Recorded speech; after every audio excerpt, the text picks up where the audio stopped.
Hi guys, good afternoon. So let's go. Guru, what is the definition of audit?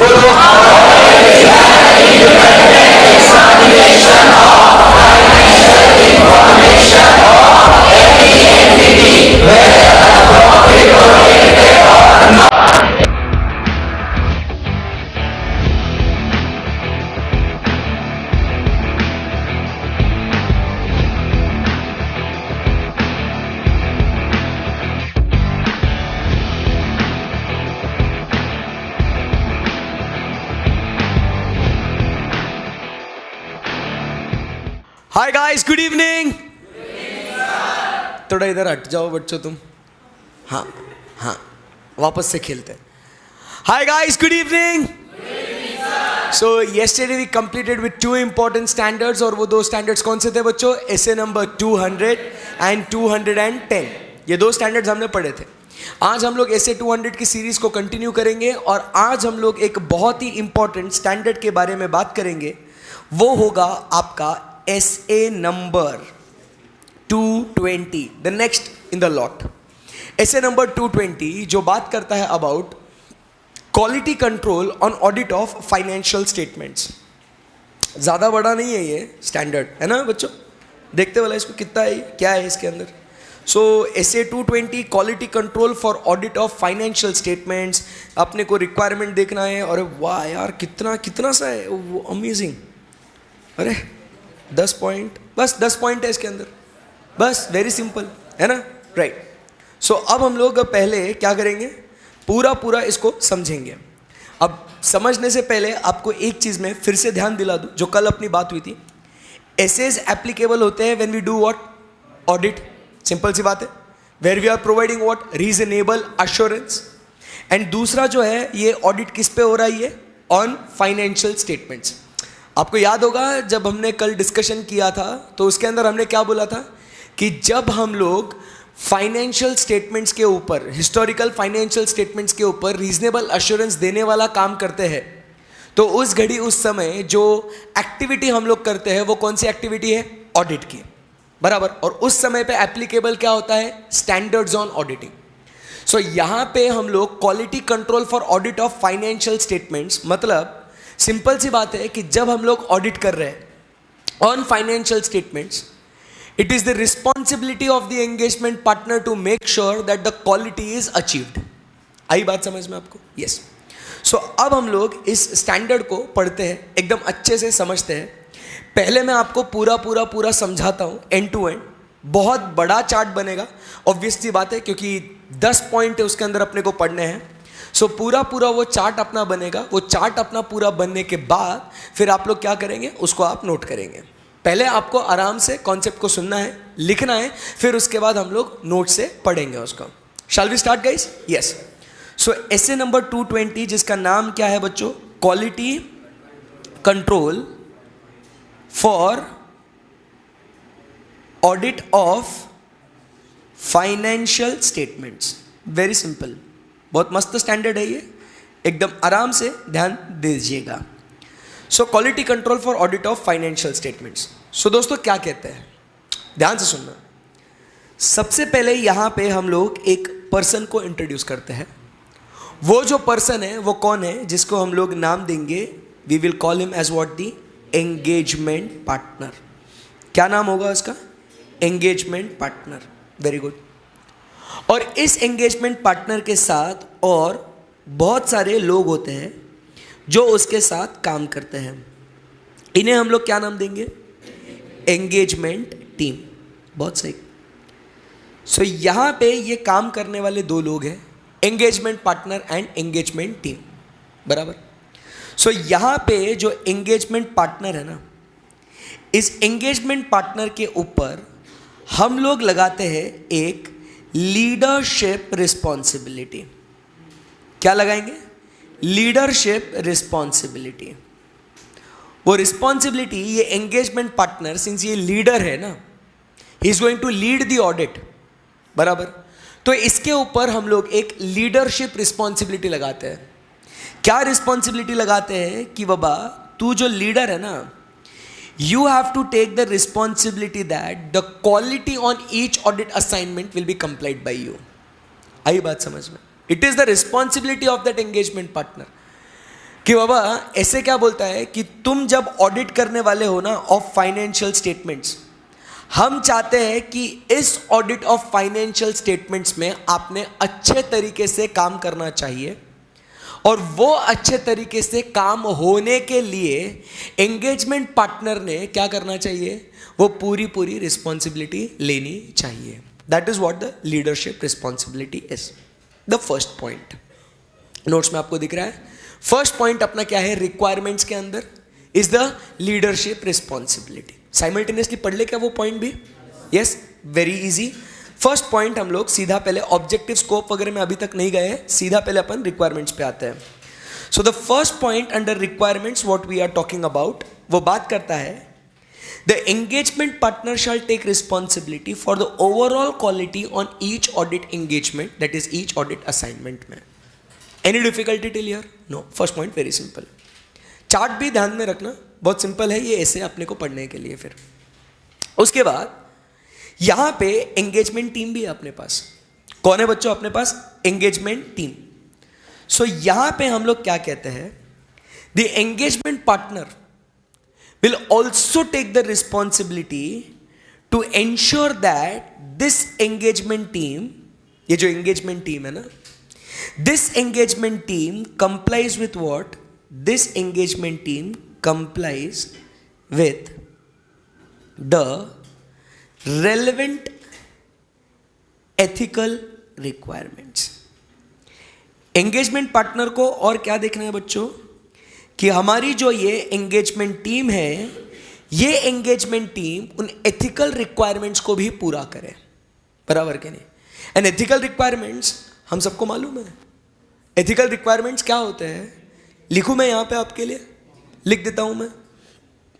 अपने जो ethical requirements होते हैं वो होते हैं कौन से? Integrity, then we have is the objectivity, then we have is the confidentiality. ठीक है, ये सारे एथिकल रिक्वायरमेंट्स. कॉन्फिडेंशियलिटी, फिर उसके बाद we have professional competence, and due care. उसके बाद हमारे पास है प्रोफेशनल बिहेवियर, और आखिरी में हमारे पास है independence. So try to understand, ये सारे एथिकल रिक्वायरमेंट्स हैं. एंड इफ यू रिमेंबर, हम लोग ने ऐसे 200 भी पढ़ा था, और ऐसे 200 में भी हमने क्या पढ़ा था, रिक्वायरमेंट्स के अंदर आपको याद आते होंगे कि हम लोग ने एथिकल रिक्वायरमेंट्स को पूरा करना है, maintain professional judgement, professional scepticism, and last में sufficient and appropriate audit evidence and audit risk. ऐसे 4 पॉइंट्स पढ़े थे, याद है आपको? ये बोलो यस और नो. स्टार्टिंग में पढ़ा था ना, स्टैंडर्ड्स ऑन ऑडिटिंग, फिर उसके बाद मटेरियलिटी, रीजनेबल अश्योरेंस, प्लानिंग. याद आ रहा है आपको? ऐसे कुछ पढ़ा था अपन ने जी. सो यहां पे जो एंगेजमेंट पार्टनर है ना, ये क्वालिटी को अचीव करने के लिए वो क्या कहता है, सबसे पहले मैं रिस्पॉन्सिबिलिटी लेगा. किस चीज के लिए? कि अब हर एक ऑडिट में अच्छी क्वालिटी हम लोग अचीव करें. ये होगा या नहीं होगा, ये अचीव कर सकते हैं नहीं कर सकते, इसकी पूरी जिम्मेदारी कौन लेगा? Engagement partner. आई बात समझ में? नंबर 2 पॉइंट क्या कहता है इसके साथ साथ, कि the engagement partner will also make sure that his engagement team it complies with what? The relevant ethical requirements. बराबर. अब आप समझने की कोशिश करो, हम लोग यहां पे फाइट किसके ऊपर कर रहे हैं? Our fight is sir to comply with what? The quality. हम लोग को क्वालिटी अचीव करना है. अब समझिए, अगर आपकी एंगेजमेंट टीम ईमानदार है, बराबर के नहीं, वो जो भी नॉलेज उनको during the course of audit मिला है, बराबर, वो बाहर वालों को नहीं बताते, कॉन्फिडेंशियलिटी मेंटेन करते हैं, दे maintain what? Professional competence and due care, professionally behave करते हैं. मतलब जो नीचे एथिकल रिक्वायरमेंट्स के एग्जांपल्स मैंने आपको दिए, अगर ये सारी चीजें अगर बच्चों वो फॉलो करते हैं, सो टेल मी, क्या अपन क्वालिटी अचीव कर सकते हैं कि नहीं कर सकते हैं? 100% कर सकते हैं. सो इसीलिए एंगेजमेंट पार्टनर के ऊपर और एक रिस्पॉन्सिबिलिटी लगाई है कि to see whether the engagement team complies with the relevant ethical requirements और नॉट. आई बात समझ में आपको?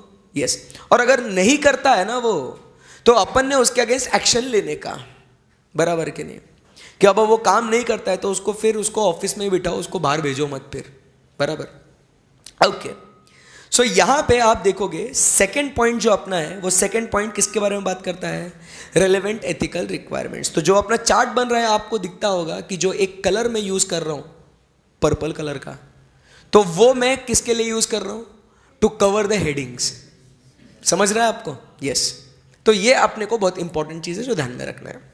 सो यहां पे हम लोग सेकंड पॉइंट क्या देखते हैं, रेलेवेंट एथिकल रिक्वायरमेंट्स। तो वो क्या कहता है, the engagement partner shall remain alert, हमेशा उसने अलर्ट रहना है, through observation and making inquiries as necessary for the evidence of non compliance with the relevant ethical requirements by the members of the engagement team. In other words, in more simple words, हम लोग और क्या देखेंगे, इसका मतलब ही other words में क्या होगा, to make sure that whether the engagement team is complying with the relevant ethical requirements. He has to obtain evidence कि बाबा कहीं पे कोई एथिकल रिक्वायरमेंट से रिलेटेड नॉन कंप्लायंस है या नहीं है, बस वही तो चेक करना है अपने को। Second point, if the matters come to the engagement partner's attention through the observation और inquiries that indicate that matters of the members of the engagement team have not complied with the relevant ethical requirements, वो उसके against क्या ले लेंगे बच्चों, appropriate action। और real life में office में क्या होता है, ये फाइनल वाले बच्चे तो समझ में आते होंगे, भेजते नहीं उसको क्लाइंट प्लेस पे, फिर ऑफिस में बिठा के रखते हैं, बराबर के नहीं, भाई तू कहीं क्लाइंट वाइंट के जाने के लायक ही का नहीं है, तू ऑफिस में ही बैठ, फाइलिंग कर, टाइपिंग का काम कर, बराबर के नहीं, ये सारा काम करते हैं। वो बाकी के पार्टनर्स के साथ डिस्कशन करके उस आर्टिकल की कैसी वाट लगाने की है, बराबर से उधर डिस्कशन होता है। अब देख लेना, जो आर्टिकल ठीक से काम नहीं करता ना, बराबर एक्शन लिया जाता है उसके अगेंस्ट। सो यहाँ पे हम लोग सेकेंड पॉइंट, ये रेलेवेंट एथिकल रिक्वायरमेंट्स की बात कर रहे हैं। आई बात समझ में, वेरी इंपॉर्टेंट। अब इसके अंदर आप अगर देखोगे, जैसे हमने एथिकल रिक्वायरमेंट्स की बात करी, सो इसके अंदर एथिकल रिक्वायरमेंट्स में अपन ने एक इंपॉर्टेंट पॉइंट जो ऐड किया, वो किसके बारे में था, independence. That is also one important point, independence. तो यहां पे हम लोग क्या कहते हैं, सबसे पहले हमें कोई भी क्लाइंट एक्सेप्ट करने के पहले, ये तो अंदर की बातें है कि हाँ बाबा हम लोग एथिकल रिक्वायरमेंट्स को पूरा करेंगे, हम लोग क्वालिटी को पूरा करेंगे, बट कोई भी क्लाइंट को हाँ बोलने के पहले आपने सबसे पहले जो चेक करना है ना, वो क्या चेक करना है आपने, इंडिपेंडेंस, कि क्या आपको अच्छे से काम करना दिया जाएगा या नहीं। We have to check the independence requirement. Sir मतलब क्या है, सी हमें जो काम करना है ना हमारे क्लाइंट का, वो किसी भी दबाव के अंदर आके काम नहीं करना है। जो हमें लगता है, जैसे हमें लगता है हम वैसा काम करेंगे, बराबर के नहीं। So before we communicate, try to understand, before we communicate, जो नेक्स्ट पॉइंट में लिख रहा हूं, नोट्स में देखते रहना, before we communicate any acceptance and continue with the client relationship, ऐसा दिख रहा है कि आपको पॉइंट, बोलो यस और no. Before we accept and continue with the client relationship, अपने को सबसे पहले चेक करना है कि क्या हम लोग वहां पे इंडिपेंडेंट रह सकते हैं या नहीं, because independence is very important to achieve what, quality. If you are not independent, if you are under the pressure of anyone else, you cannot work how you want to work, how will you achieve the quality then, not possible. So therefore it is very much of importance that आपने independence requirement आपकी fulfil होती है या नहीं होती है, उसको check करना। So that is what SA 220 which aims for quality tells you कि बाबा it is of paramount importance that you have to check what, independence. The question is, sir how do we ascertain actually whether we are independent और not in respect to the client, बराबर, of whom we are going to conduct the audit। So इसके लिए सबसे पहले हम लोग को क्या कहा जाता है कि इंडिपेंडेंस को चेक करने के लिए what you do is you obtain information from the firms and the network firms. क्या करना है आपको, सबसे पहले आपको कहते हैं you obtain the information from the firms and the network firms. इसका मतलब क्या है सर? Try to understand. जब भी हम किसी क्लाइंट को अपना एक्सेप्टेंस कम्युनिकेट करते हैं ना, before acceptance there is an ethical requirement in our professional ethics that we need to communicate with the previous auditor, with the retiring auditor. मतलब क्या है, अगर आज मुझे कोई अपॉइंट करता है कि sir you are appointed as the auditor of XYZ limited company, emotional होके मैं लगे हाँ नहीं बोल सकता, हाँ चलो मैं ऑडिट करता हूँ आपका, ऐसा नहीं होएगा। मुझे क्या करना पड़ेगा मालूम है? सबसे पहले जो इस कंपनी का पहला जो ऑडिटर था ना, मुझे उससे कम्युनिकेट करना पड़ेगा। I need to obtain information from those firms कि भाई तुमको क्यों निकाला गया, या तुमने रेजिग्नेशन क्यों दिया, ऐसा आखिर क्या हुआ था जिसके वजह से आपको वो असाइनमेंट, वो एंगेजमेंट आपको छोड़ना पड़ा? क्या आपको फीस नहीं देते थे? क्या आप पे लिमिटेशन, रिस्ट्रिक्शन लगाते थे? ऐसा हुआ क्या आखिरकार? बताइए आप हमें, बराबर के नहीं? बिकॉज ट्राई टू अंडरस्टैंड, जो उन्होंने, वो क्लाइंट ने जो प्रीवियस ऑडिटर के साथ किया, स्वाभाविक तौर पे वो आपके साथ भी वैसा ही कर सकते हैं, बराबर के नहीं? सो हम लोग इस क्लाइंट से रिलेटेड इंडिपेंडेंट रह सकते हैं या नहीं रह सकते हैं, ये अपने को चेक करने के लिए we need to obtain information from the firms and the network firms. आई बात समझ में आपको? जैसे ही हम लोग अब ये नेटवर्क फर्म्स की जब बात करते हैं ना, तो नेटवर्क फर्म्स मतलब क्या होता है? एसोसिएटेड फर्म्स होता है, बराबर कि नहीं? जैसे अभी हम लोग कहे अर्नस्ट एंड यंग, तो उनसे अफिलिएटेड बहुत सारे चार्टर्ड अकाउंटेंट फर्म्स अफिलिएटेड होते हैं जो उनको सर्विसेज प्रोवाइड करते हैं। सो उन्हें हम लोग क्या कहते हैं? नेटवर्क फर्म्स, बराबर कि नहीं?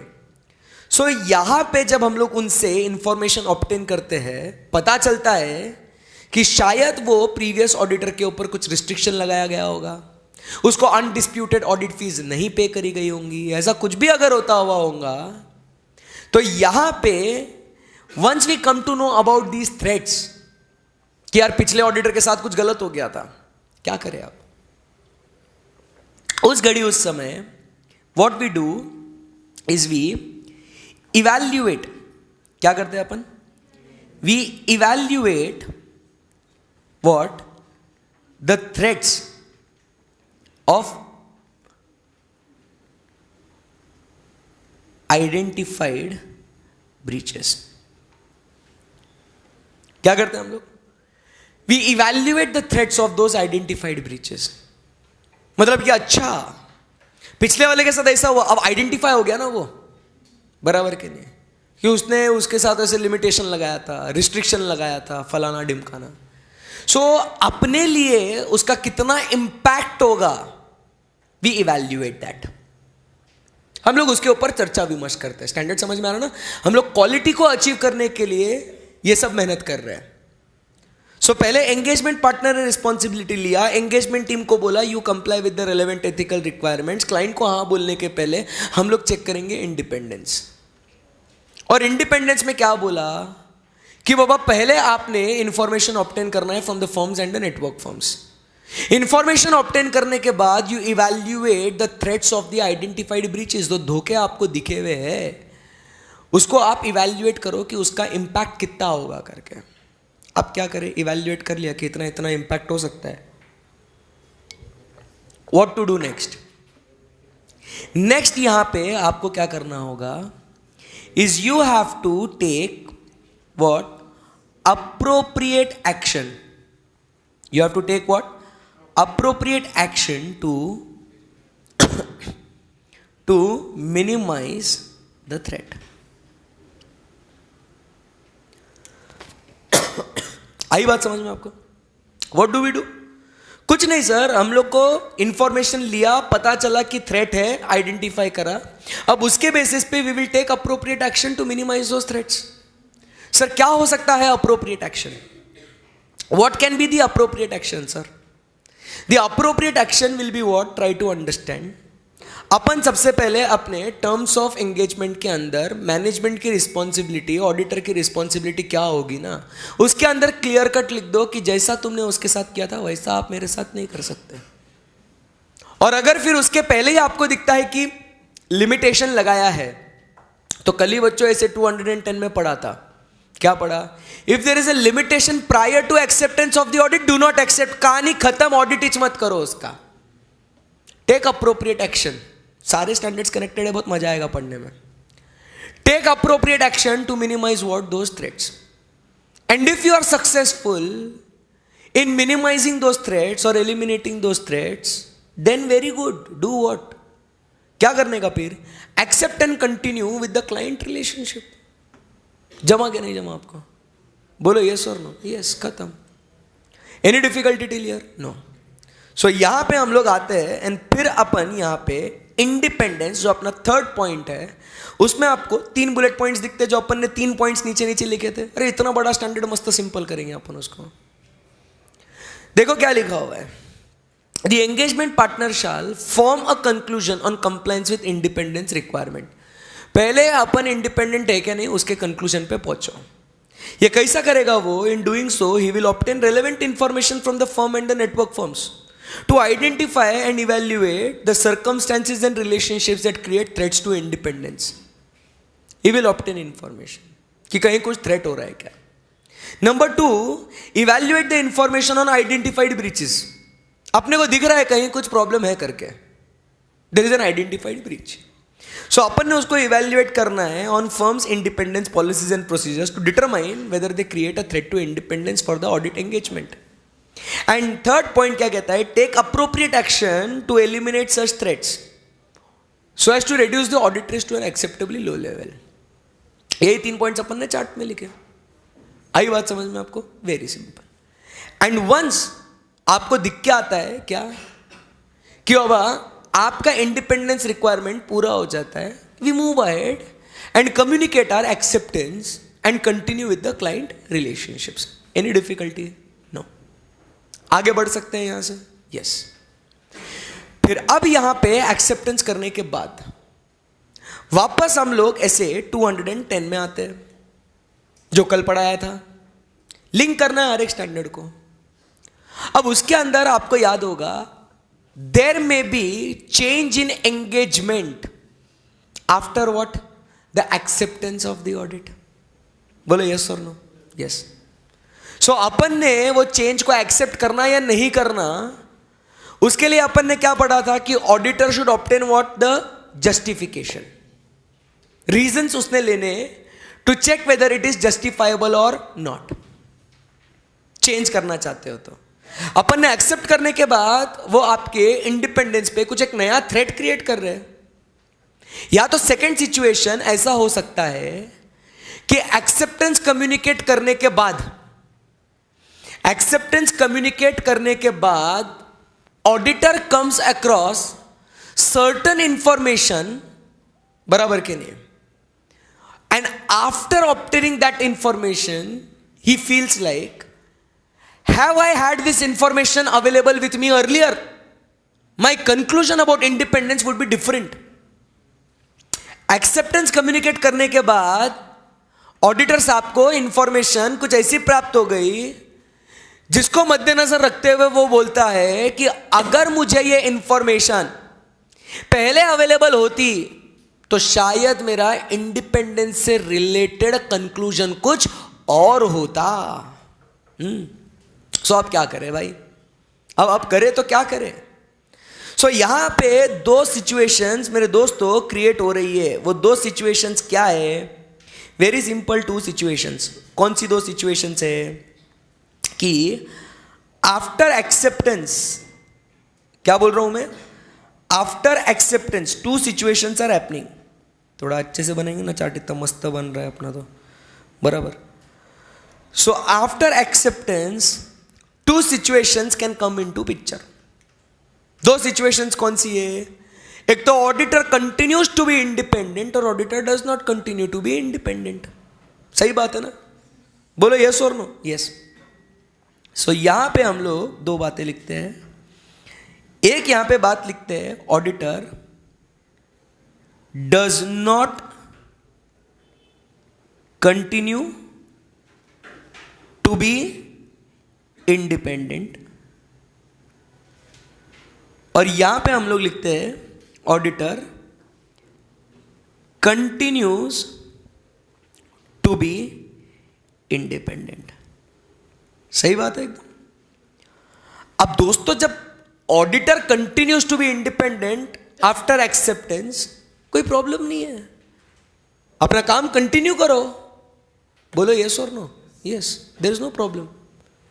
बट यहां पे if the auditor does not continue to be independent, there is a trouble. Maybe we need to withdraw from the engagement, we need to give the resignation, or we need to give what? A qualified disclaimer of opinion. कुछ भी देना पड़ सकता है. So in this case what we have to do, again we have to take appropriate action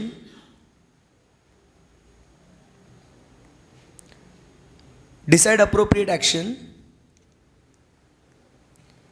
in consultation with others in the firm. सही बात है ना? क्योंकि वो एंगेजमेंट पार्टनर खुद अकेला थोड़ी डिसीजन लेगा, उसको बाकी लोगों के साथ मिलके उसको वो डिसीजन लेना पड़ेगा उसको. So he will take appropriate action in consultation with the others in the firm. आई बात समझ में आपको? यस. सो यहां पे आपको acceptance and continuance of client relationships and audit engagement में आपको दो बातें दिखती है. यहां पे दो पॉइंट्स हैं. The engagement partner shall be satisfied, मतलब what? He continues to be independent. He is satisfied that appropriate procedures regarding acceptance and continuance of client relationship and audit engagements have been followed. Okay, satisfy करो, बराबर है ना सब. But if the engagement partner obtains information that have caused the firm to decline the audit engagement, had the information been available to him earlier, उसको accept करने के बाद कुछ इंफॉर्मेशन प्राप्त हुई है जिससे उसको क्या लगता है कि अगर मेरे पास ये इंफॉर्मेशन पहले अवेलेबल होती तो शायद मैं वो ऑडिट एक्सेप्ट नहीं करता. बराबर कि नहीं? So what to do now? वो कहता है he shall communicate that information promptly to the firm so that the firm and the engagement partner can take what the necessary action. कि बाबा हमने वो असाइनमेंट एक्सेप्ट करना या नहीं करना. आई बात समझ में आपको? बोलो हाँ या ना? Very simple. सो बट अब यहां पे अगर सब कुशल मंगल है, कोई टेंशन नहीं है, सब बढ़िया है, auditor continues to be independent, तो इस घड़ी इस समय क्या हो जाएगा? आप एरोस को देखते रहना, फ्लो फॉलो करते रहना. आपके लिए इतना बड़ा स्टैंडर्ड है ना, मैं बहुत ही सिंपल कर रहा हूं. मैं एक लूप में बना रहा हूं मैं उसको. ठीक है? सो अब अगर मैं दिखाऊं आपको तो मजाक मजाक में इतना पढ़ लिया अपन ने. सो अब यहां पे मेरा एरो कहां से आ रहा है? एंगेजमेंट टीम से नीचे आ रहा है. बराबर. If the auditor continues to be independent. सही है ना? सो फिर अपने को यहां पे क्या करना है? Now it is time that we do what? Assignment of engagement team. मतलब क्या करना है अभी अपने को कि अब भैया सब बराबर है, एकदम बढ़िया हो रहा है, एकदम ऊपर वाले की दुआ से. तो बस फिर अभी अपन ने क्या करना है कि अब अपने को काम करने के लिए वहां पे लोग भेजने पड़ेंगे ना. So there will be assignment, deployment of engagement team. भेजो ना उनको काम करने के लिए. बट फिर again the important point is what? When you select the engagement team, they should have that necessary professional competence as well. Knowledge होना चाहिए उनको, what work they are doing और what is expected from them. या तो उनको ये मालूम होना चाहिए कि अपने ऑडिट के ऑब्जेक्टिव्स क्या है, अपने ऑडिट के गोल्स क्या है. मैं एंगेजमेंट टीम को भेज देगा, बट अगर उनको क्या काम करना है उसका अगर नॉलेज ही नहीं है तो क्या वो लोग अच्छे से काम कर पाएंगे क्या? बोलो कर पाएंगे क्या? नहीं. So assignment of engagement team should be such that they understand the audit objectives and issue the audit report appropriate in the circumstances. तब जाके क्वालिटी अपना अचीव हो सकता है. So the next point we see assignment of engagement team. सही है ना एकदम? The engagement partner shall be satisfied that the engagement team and any of the auditor's experts, valuers, architects, engineers, actuaries, experts, बराबर, who are not the part of engagement team collectively the appropriate competence and capabilities to, मतलब उनके पास क्या होना चाहिए, necessary competence and capability होना चाहिए to perform the audit engagement with professional standards and regulatory and legal requirements. हमें हमेशा अपना जो ऑडिट है वो कैसे परफॉर्म करना है, as per professional standards, that is the standards on auditing, and legal and regulatory requirements. आई बात समझ में? And plus they should enable the audit report appropriate in the circumstances. ऐसा अपने को अपना काम परफॉर्म करना है, बराबर कि नहीं? Any difficulty? नो. सो अपन ने ऐसी एंगेजमेंट टीम सिलेक्ट करनी है जो क्या हो, कॉम्पिटेंट हो, केपेबल हो, साथ ही साथ वो कमिटेड भी हो. आई बात समझ में? सो यहां पे हम लोग लिखते हैं, सिंपल सी बात है कि they should be what, competent, competence होना चाहिए, केपेबिलिटीज होनी चाहिए, केपेबल होने चाहिए, and third they should also be what, committed. So they should have what, competence. अपन कॉम्पिटेंस की जगह कॉम्पिटेंट ही लिख देते हैं. They should be what, competent, capable and committed. So ऐसी आपने वहां पे एंगेजमेंट टीम भेजनी है. वो कैसे काम करेंगे? As per the professional standards, legal and regulatory requirement, and issue audit report which is appropriate in the circumstances. आई बात समझ में आपको? यस. अब after there is assignment of engagement team, बराबर. अब ये एंगेजमेंट टीम वहां पे जाने के बाद डोंट यू थिंक अपन ने उनको क्या देना चाहिए, डायरेक्शन. भाई इस तरीके से क्वालिटी अचीव करना है ना, क्वालिटी अचीव करना है तो competent, capable, committed engagement team तो होना ही होना. बट जब वो जा रहे हैं वहां पे काम करने के लिए तो उन्होंने उनका काम कैसे परफॉर्म करना चाहिए उसका डायरेक्शन देना पड़ेगा कि नहीं देना पड़ेगा? देना पड़ेगा सर. डायरेक्शन के साथ ही साथ क्या सुपरविजन भी करना पड़ेगा क्या? सॉरी, पहले तो अपन इसका मेन पॉइंट लिखते हैं. बेसिकली अपने को ट्रैक रखना है इनके एंगेजमेंट परफॉर्मेंस, कि वो लोग बराबर से परफॉर्म करते हैं या नहीं. और इनके परफॉर्मेंस में फिर अपने को चेक करना पड़ता है 3 पॉइंट. वो कौन से है? Direction, supervision and performance. फिर ये होने के बाद हम लोग को इनके काम को क्या करना है? रिव्यू करना है. And third point, weather they have obtained the appropriate consultation और नॉट. ऐसा आपको उसके अंदर 3 पॉइंट दिखेंगे, मॉड्यूल अगर आप फॉलो करते होंगे तो. सो एंगेजमेंट परफॉर्मेंस अपने को चेक करना है और उसके अंदर क्या देखना है कि बाबा क्या उनको प्रॉपर डायरेक्शन, सुपरविजन मिल रहा है, नहीं मिल रहा है. फिर जैसा उनको बोला गया था क्या वैसा ही एक्चुअली वो लोग काम कर रहे हैं या नहीं कर रहे, रिव्यू. एंड लास्ट में फिर अपन डिस्कस करेंगे अबाउट व्हाट, कंसल्टेशन. समझा नहीं समझा आपको? यस. सो यहां आते हैं हम लोग एंगेजमेंट परफॉर्मेंस में. देखो बहुत इजी है ना, स्टैंडर्ड एकदम, पूरा मस्त लिंक करके आराम से पढ़ेंगे. बड़ा है कोई फर्क नहीं पड़ता.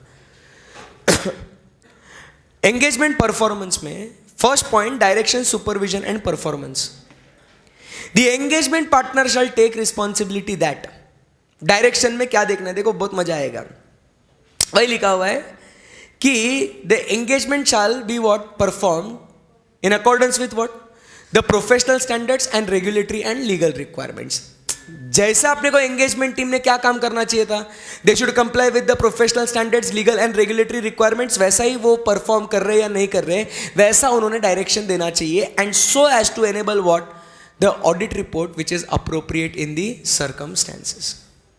आई बात समझ में आपको? यस. रिव्यू करना है as per the firm's policies and procedures to review on or before the date of the auditor's report. अपन ने रिव्यू टेक्निकली कब करना चाहिए? ऑडिट रिपोर्ट देने के बाद. हाँ क्या बोल रहे हो? सोच समझ के जवाब दो ना. अपने स्टाफ का रिव्यू कब करने का? ऑडिट रिपोर्ट देने के बाद, कि तूने बराबर से काम करा या नहीं करा. नहीं सर, कुछ भी बोल रहे हो. It should be done when, it should be done when on or before the date of audit report. तब जाके पता चलेगा ना कि उन्होंने सही काम किया है या नहीं. Next, so through review of the audit documentation and discussion with the engagement team be satisfied that कि क्या उन्होंने sufficient appropriate audit evidence obtain किया है या नहीं, ये अपने को रिव्यू करना है. पहले डायरेक्शन देना है किस चीज के लिए, डायरेक्शन देना है किस चीज के लिए, to make sure that their work is done in accordance with the professional standards, legal and regulatory requirements. Direction supervision इसके लिए करना है कि to make sure that audit report is given as appropriate in the circumstances. But फिर वैसा किया या नहीं किया है उसके लिए रिव्यू करेंगे, और रिव्यू कब करेंगे, on or before the date of auditor's report, to ensure whether they have obtained sufficient and appropriate audit evidence. आई बात समझ में आपको? Any difficulty clear? बोलो ना कुछ तो भी नहीं. आगे बढ़ते हैं. रिव्यू होने के बाद अब अपन बात करेंगे consultation. See, there can be at times certain difficult matters can come into picture where we need what to consult someone else. कभी कभी क्या होता है, अगर मान लो मैं ऑडिट कर रहा हूं और मुझे कुछ एरिया समझ में नहीं आ रहा है, क्लिक नहीं हो रहा है कि इसमें रिस्क कितनी है कितनी नहीं है. सो what I can do, I can consult whom with the engagement partner can consult with the other partner of the firm. बोलो यस और नो. अब अगर मान लो मुझे कोई कंटिंजेंट लायबिलिटी डिटरमाइन करनी है और मुझे वो समझ में नहीं आ पा रहा है कि what methods or what tool I should use to see or ascertain whether the contingent liability shown in the books is appropriate or not. इसके लिए मुझे किसी ना किसी का कंसल्टेशन, किसी की सलाह मुझे लेनी पड़ेगी ना. और वो कौन हो सकता है? It can be other partners of the firm also. बोलो यस और नो. मेरे एंगेजमेंट टीम के मेंबर्स हो सकते हैं, या तो मैं बाहर जाके किसी एडवोकेट, किसी लॉयर से भी मैं डिस्कशन कर सकता हूं कि भाई ऐसा केस है तो भाई तू बता दे कंटिंजेंट लायबिलिटी इस केस में कितनी आती है, बराबर कि नहीं. सो हमें यहां पे क्या देखना है कि कभी कभी कोई मैटर्स में जो डिफिकल्ट मैटर्स है वहां पे हम लोग कंसल्टेशन लेते हैं.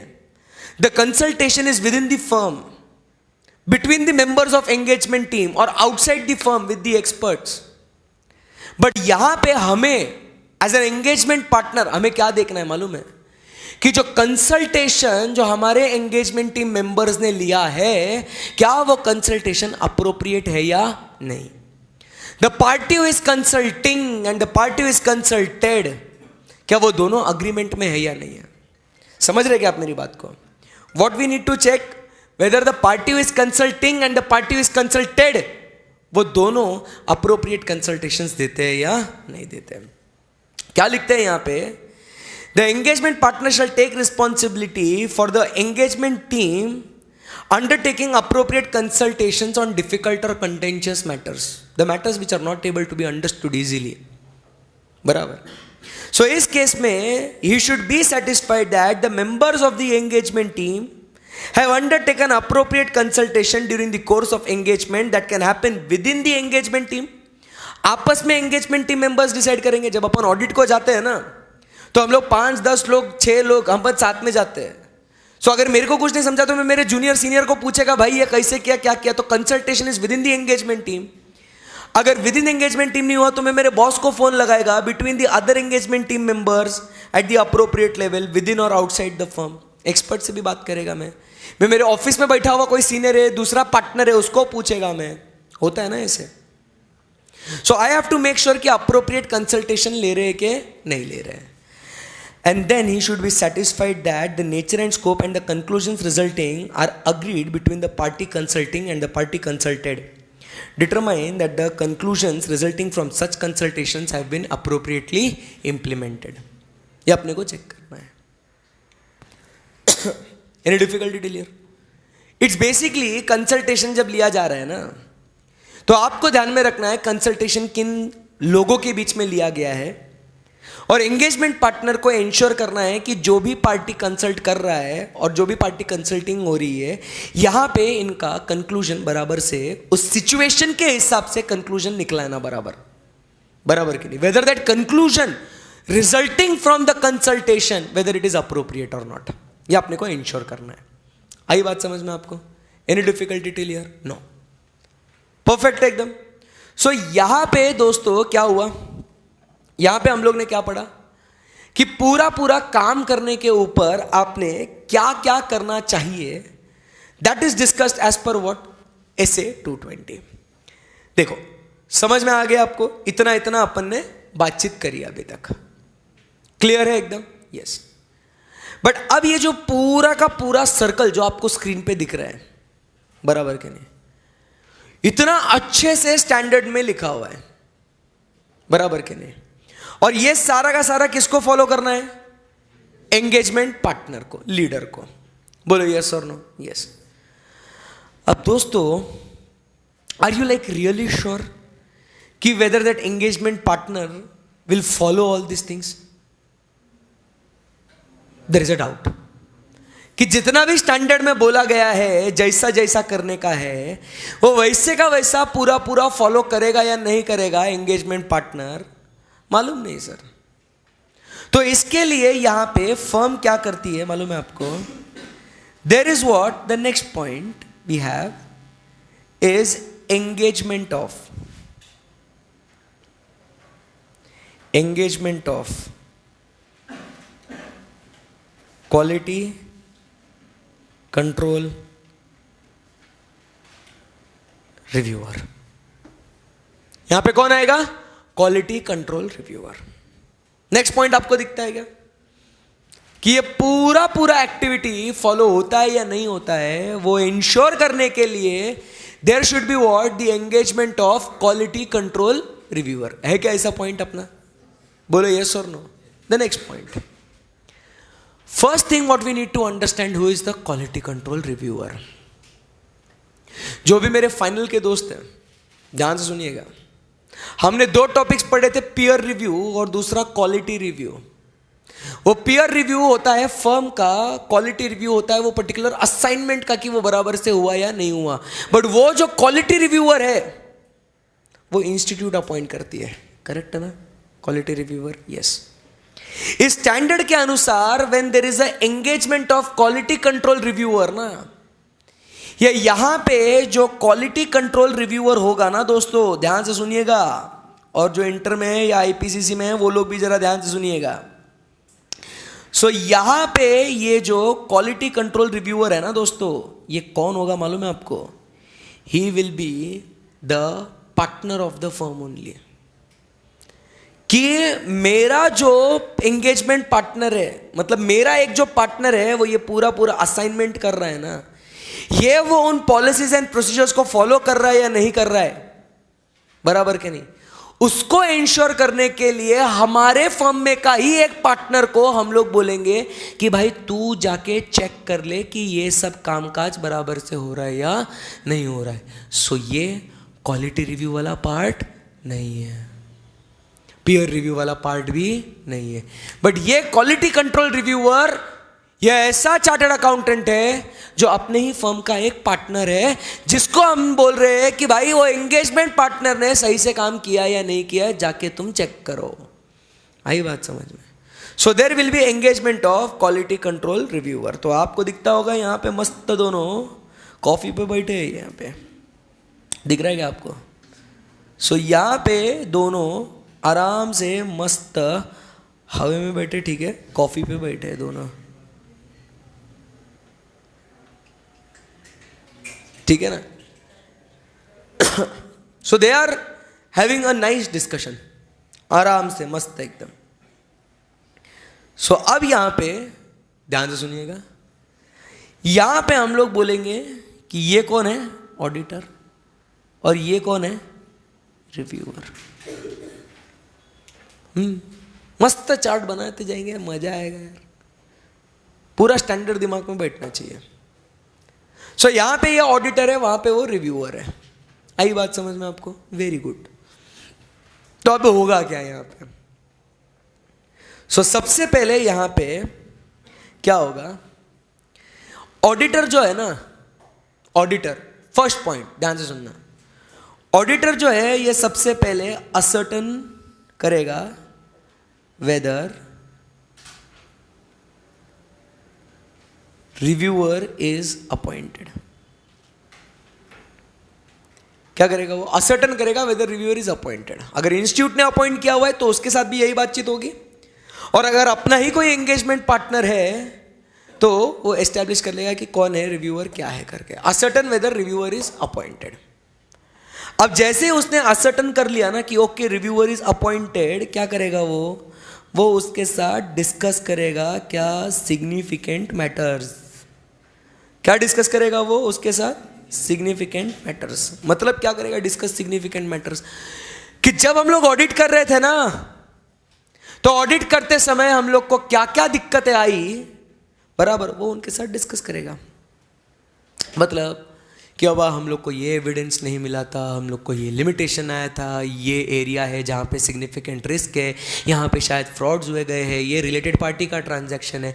जो भी सिग्निफिकेंट मैटर्स है ना, ये क्या करेगा? डिस्कस करेगा। जब ये डिस्कस करेगा, communication you all know is a 2 way process, तो रिव्यूअर भी थोड़ी चुप बैठेगा, ये भी डिस्कस करेगा उसके साथ, डिस्कस द सिग्निफिकेंट मैटर्स। ये भी उसके नॉलेज के हिसाब से इंफॉर्मेशन उसको क्या चाहिए क्या नहीं चाहिए, ये भी क्या करेगा? डिस्कस करेगा सिग्निफिकेंट मैटर्स, बराबर कि नहीं? फिर रिव्यूअर आएगा और बोलेगा सुन बे ऑडिटर, एक काम कर, मैं तेरे से कुछ इंफॉर्मेशन मांगूंगा, मेरे को वो चाहिए, मेरे को वो रिव्यू करने का है, मेरे को डॉक्यूमेंट्स चाहिए बहुत कुछ, मेरे को वो रिव्यू करने का है, वो लेके आ तू, नहीं तो मैं तेरे को फांसी पे चढ़ा देगा। तो बोले क्या डॉक्यूमेंट चाहिए आपको सर? आप बोलिए ना सर, ऐसे ऐसे फांसी वासी चढ़ाने की बातें ना करो यार।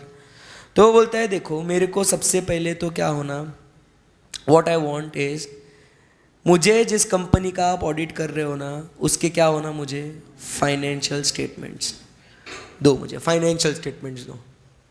फाइनेंशियल स्टेटमेंट्स के साथ मुझे तुमने जो अभी ऑडिट रिपोर्ट बनाई ना, वो ऑडिट रिपोर्ट दो। साथ ही साथ तुमने जो ऑडिट करते समय ऑडिट डॉक्यूमेंटेशन जो जनरेट किया ना, मुझे वो ऑडिट डॉक्यूमेंटेशन भी होना। सुनने में आया था कि आपने बाहर लोगों से कंसल्टेशन भी लिए है कोई डिफिकल्ट या कंटेंशियस मैटर पे, वो कंसल्टेशन के बारे में भी जानकारी दो।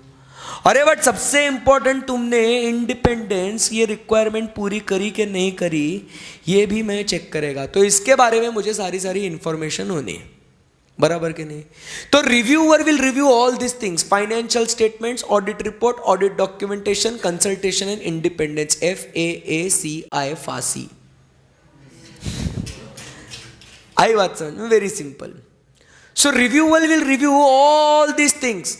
He will review the financial statements, audit report, audit documentation, the consultation you took, your independence, everything I will check. नहीं तो फांसी पे लटकाएगा। एंड उस टाइम पे ऑडिटर से एक प्रॉमिस मांगा, नॉट टू डेट, कंप्लीट करने दो, रुको इमोशनल मत हो जाओ, not to date the audit report before review is completed. क्या कह रहे अपन? Not to date, that is to basically sign or submit the audit report जब तक मेरा रिव्यू नहीं खत्म होता, क्योंकि क्वालिटी एंश्योर करना है ना बॉस, तो पहले मेरे को ये सब चीजें चेक करने दे, वो होने के बाद फिर तू क्या कर, तो ऑडिट रिपोर्ट साइन करके सबमिट कर देना। फिर लेट मी फर्स्ट इंश्योर कि बाबा क्वालिटी अचीव करा है या नहीं करा। आई बात समझ में? बोलो यस और नो? यस। फिर अब है ना, यहां पे एक तहलका हो सकता है। क्या हो सकता है? तहलका। वो तहलका ये हो सकता है that there can be what, difference of opinion. आपको मजा आ रहा है क्या जिस तरीके से मैंने पूरा कॉन्सेप्ट को लिंक किया है वो पढ़ने में, है ना? बहुत इंपॉर्टेंट है, 10-12 पॉइंट है, 10 ही पॉइंट है मेरे हिसाब से, बहुत सिंपल करेंगे। Now there is what difference of opinion. अब डिफरेंस ऑफ ओपिनियन मतलब क्या? Try to understand. यहां पे ऑडिटर का ओपिनियन है, लेट अस से डिस्क्लेमर ऑफ ओपिनियन दे दिया या एडवर्स ओपिनियन दे दिया, बोलता है नॉट ट्रू एंड फेयर, या बोलता है कैनॉट एक्सप्रेस एन ओपिनियन, या क्वालिफाइड ओपिनियन दे दिया है मान लो। बट जब रिव्यूअर ने पूरा पूरा रिव्यू करा ना, उस टाइम पे रिव्यूअर क्या बोलता है, no at this point of time I don't think that you should give qualified opinion but it should be what, disclaimer of opinion. कुछ भी अलग एक दिया होगा, उसके जगह पे कुछ और आएगा, ऐसा उसका कहना होगा। There is what difference of opinion, किसके बीच में, between the auditor and the reviewer. हो सकता है कभी कभी difference of opinion, the party is consulting and the party is consulted, उनमें भी हो सकता है। तुम किसी से कुछ सलाह मांग रहे हो, वो ऐसा बोलता है बट अपने को लगता नहीं ऐसा नहीं वैसा होना चाहिए हमारे हिसाब से, वहां पे भी डिफरेंस ऑफ ओपिनियन आ सकता है। मतलब एक्सपर्ट्स का कहना और आपका जो कहना है उसमें डिफरेंस ऑफ ओपिनियन आ सकता है, ऑडिटर का और रिव्यूअर के इसमें डिफरेंस ऑफ ओपिनियन आ सकता है। अरे अब ऐसा अगर डिफरेंस ऑफ ओपिनियन आ गया ना, इसको सॉल्व कैसे करें? तो कहता है ये जो डिफरेंस ऑफ ओपिनियन होगा, it will be solved as per the firm's policies and procedures. Firm के पॉलिसीज एंड प्रोसीजर्स के हिसाब से। अरे सर इसका मतलब क्या है फर्म्स पॉलिसी एंड प्रोसीजर? अगर हमारे फर्म का पॉलिसी ये है कि जो ऑडिटर ने किया है अल्टीमेटली उसको फाइनल पकड़ो, तो हम लोग उसको फॉलो करेंगे। और अगर रिव्यूअर ने जो कंक्लूजन दिया है, हमारे फर्म का पॉलिसी है, रिव्यूअर जो बोलता है वो फाइनल पकड़ो, तो वो फाइनल पकड़ेंगे। आई क्या बात समझ में आपको? बोलो यस और no? Yes, very simple. So difference of opinion जब भी होगा ना, तो it will be resolved as per what, this difference of opinion will be resolved as per whom, the firm's policies and procedure. जो हमारी firm बोलेगी उसके हिसाब से हम लोग सॉल्व करेंगे, बराबर। फिर इसके बाद नेक्स्ट पॉइंट क्या कहता है, ये पूरा का पूरा प्रोसीजर जो भी हमने आपको बोला है ना, ये पूरा का पूरा प्रोसीजर फॉलो होता है नहीं होता है, इसके ऊपर क्या होना चाहिए, कंटिन्यूअस मॉनिटरिंग होना चाहिए। और कंटिन्यूअस मॉनिटरिंग होने के बाद at the end of the day आपने क्या मेंटेन करना चाहिए, डॉक्यूमेंटेशन। डॉक्यूमेंटेशन मेंटेन करने के दो लोग हैं, एक ऑडिटर मेंटेन करेगा, दूसरा रिव्यूअर मेंटेन करेगा। अब डॉक्यूमेंटेशन के अंदर सब पॉइंट्स है, वो पढ़ना बाकी है अपना। बोलो यस और नो? यस। आओ बच्चों नोट्स में पढ़ते हैं। आपको अभी पहले चीज, engagement of quality control reviewer. ऐसा जो क्वालिटी कंट्रोल रिव्यूअर होता है, ये यूजुअली एप्लीकेबल होता है लिस्टेड कंपनीज के लिए। This is very important for you to study, because MCQ में पूछ सकते हैं कि quality control is applicable to which entities. So it is applicable to listed entities. आई बात समझ में आपको? And those other audit engagements if any for which the firm has determined that the engagement quality control review is required. हमको खुद को अगर लगता है हम लिस्टेड एंटिटी का ऑडिट नहीं कर रहे, ये लिस्टेड एंटिटी मतलब कौन सी है, मेरी सीए फर्म है और मेरी सीए फर्म कोई लिस्टेड एंटिटी का ऑडिट कर रही है, तो उस लिस्टेड एंटिटी का ऑडिट वो क्वालिटी रिक्वायरमेंट पूरी होती है या नहीं होती है, वो चेक करने के लिए हम लोग क्वालिटी रिव्यूअर को अपॉइंट करेंगे। आई बात समझ में? बट कभी कभी हमको लगता है कोई दूसरी एंटिटी भी है जिसको हम लोग को लगता है कि हमने क्या कराना चाहिए, उसका क्वालिटी रिव्यू कराना चाहिए, तो करा सकते हैं। But mostly it is applicable to whom, the listed entities के ऑडिट्स को। ओके, सो यहां पे आप अगर देखोगे, सो यहां पे आपको दिखेगा द एंगेजमेंट पार्टनर शाल, ऐसे दिखता है क्या आपको? बोलो यस और नो? मतलब जो भी पॉइंट्स मैंने ऑडिटर के टैब के नीचे लिखे हुए थे, दो हिस्से करे थे ना मैंने, ऑडिटर और रिव्यूअर। बोलो यस और नो? हाँ। एंड फिर यहां पे आपको नीचे दिखेगा the engagement quality control reviewer shall, दिखता है क्या आपको ऐसा इधर? बोलो ना यस और नो? यस। तो वो जो पॉइंट्स मैंने रिव्यूअर के नीचे लिखे वो उसके पॉइंट्स है, खत्म। समझा नहीं समझा आपको? So what I want you guys to do is कि एच के ऊपर तक जितने भी पॉइंट्स है ना, वो आप एक बार रीड करो उसको। क्या करेंगे आप? उसको रीड करेंगे, देखो वो पॉइंट जो मैंने चार्ट में लिखे हुए वो है कि नहीं है उसके अंदर, और फिर उसके बाद हम लोग डिफरेंस ऑफ ओपिनियन वाला पॉइंट पढ़ेंगे। डिफरेंस ऑफ ओपिनियन वाला point. So resolving the difference of opinion they will follow the firm's policies and procedures. लिखा है अपन ने वैसा. बोलो यस और no. Yes. So there should be effective system of quality control for monitoring the entire system. बोलो yes और no. ये भी पढ़ा है अपन ने. यस. एंड फिर लास्ट में डॉक्यूमेंटेशन में आपको दिखेगा ऑडिटर शाल डॉक्यूमेंट, और उसके बाद नीचे आपको दिख रहा है द रिव्यूअर शाल डॉक्यूमेंट. दिख रहा है क्या ऐसे? सो अब वो डॉक्यूमेंटेशन का पार्ट छोड़ के फिर एक काम कर लेना, आप ऊपर का जे के ऊपर तक पूरा पूरा जितना भी पेंडिंग है अपना पढ़ने का वो पढ़ लीजिए. फिर अपन डॉक्यूमेंटेशन वाला खेलते हैं. ओके. बोलो यस और नो. यस. चलो मजा आ गया.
लिस्टेड एंटिटीज के लिए और जो लिखा हुआ है ना, तो अपन ने वो सारी क्लब करके एक लिख दिए. सो इधर वेज लिस्टेड हो अनलिस्टेड हो जो भी हो, अल्टीमेटली रिव्यूअर ये सारी चीजें रिव्यू करेगा. इसलिए आप देखोगे मैंने क्लब करके वो FAACI financial statements, audit documentation, audit report, consultation, independence. उसके अलावा आपको कुछ और पॉइंट नहीं दिखेगा. देखो कोई रिपीट होगा, कोई एक्स्ट्रा ऐड होगा, बट अल्टीमेटली जो अपन ने जो लिखा है ना रिव्यू के लिए पॉइंट्स, सारे पॉइंट्स कवर हो गए.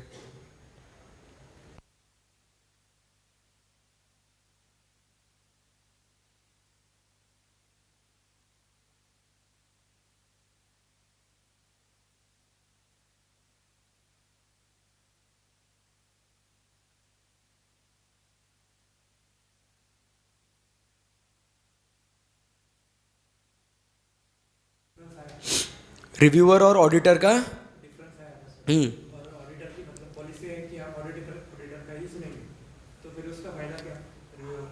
पॉलिसी फर्म की है, तो वो फर्म के सारे पार्टनर्स मिलके बनाते हैं और वो केस टू केस चेंज होगा.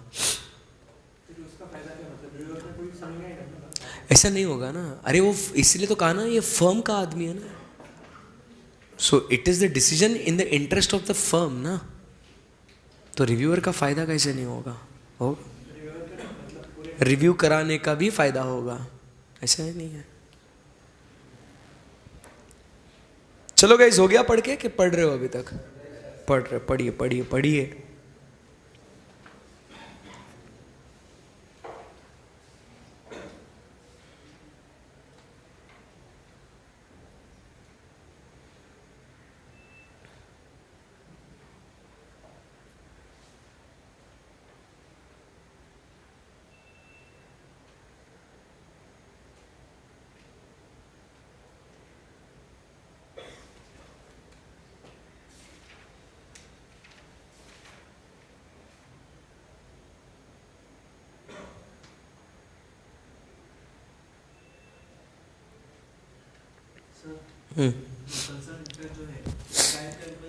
क्या क्या क्या?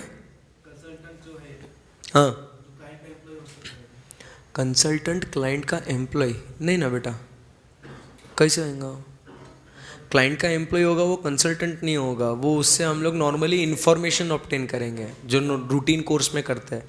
Consultant not client employ. वो एक्सपर्ट होगा ना कोई. हाँ ले सकते. फिर वैसा अगर हो तो बात अलग है ना. बट वो फिर इंफॉर्मेशन ले, उसको अपन बोलते हैं इन हाउस, उसको बोलते हैं internal counsel. External counsel, internal counsel, वैसा.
Yes guys, over.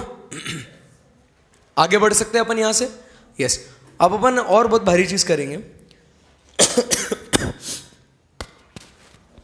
अब यहां पे आपको ऑडिटर शैल डॉक्यूमेंट, ऐसे अपने को पॉइंट्स दिखते हैं। देखते हैं क्या क्या डॉक्यूमेंट करना है उसको। पहले हाइलाइटर उठेंगे हाथ में। Issues identified in respect to compliance with relevant ethical requirements. First क्या ऑडिटर को डॉक्यूमेंट करना है? Issues identified with respect to compliance with relevant ethical requirements. Very good. अब जो मैं एक्टिविटी करना चाह रहा हूं ना, ध्यान से देखना। अब ऑडिटर को यहां पे मैं हाईलाइट किया, कौन से कलर से? येलो से, बराबर। अपना कहीं येलो हाईलाइटर यूज करा है क्या अपन ने? ये इंडिपेंडेंस को किया है ना, इसको उड़ा देते हैं अपन highlighter.